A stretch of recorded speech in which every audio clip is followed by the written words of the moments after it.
Pellegrini si za vaše prachy kúpil trávu od svojho dílera. Ak máte na to žalúdok, pozerajte ďalej. Boli sme na odovzdávaní cien prezidenta a neboli by to papaláši z tejto vlády, keby sa to zaobišlo bez škandálu.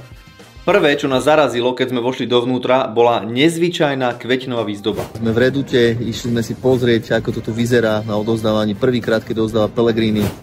Tak tu už môžete vidieť tú ich slávnu výzdobu.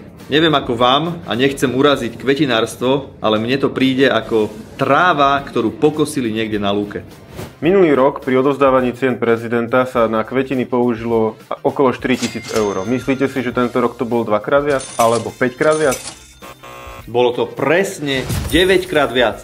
Pellegrini ako čestný predseda Hlasu zaplatil za kvetiny, ktoré tam boli využívané len 2 hodiny počas celej akcie, 36 000 eur. Počujete dobre?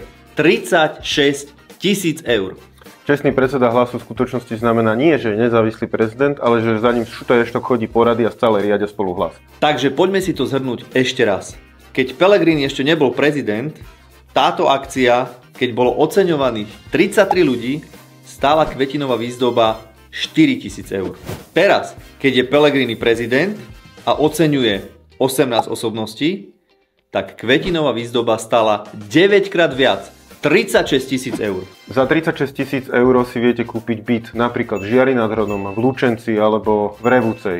Ale toľko minuli títo papaláši na dvojhodinovú kvetinovú výzdobu na svojej akcii. 36 000 eur. Keď si premietneme na slovenské koruny, tí, ktorí si to pamätáte, je to viac ako 1 000 000 slovenských korún. Za toto kupoval Pellegrini kvetinovú výzdobu na akciu, ktorá trvala 2 hodiny. Včera boli na odovzdávaní cien prezidenta aj Miňo a Miňo, ale tí si nič nevšimli a nič im nevadilo. Pochvalovali si. Suma sumarum, vládni papaláši boli opäť usvedčení z klamstva. Na jednej strane hovoria ľuďom, že treba šetriť a na druhej strane si užívajú zlaté vane a rozhadzujú vaše peniaze ako po nebohom.